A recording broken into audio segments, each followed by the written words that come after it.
Wow! Yan.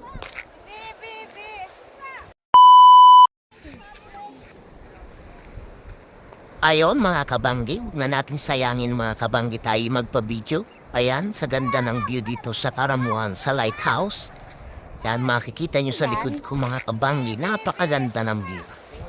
Ayan, kasama ko ang aking asawa, magpa-video kami dito. Yan, remembrance mga kabanggi. I'm gonna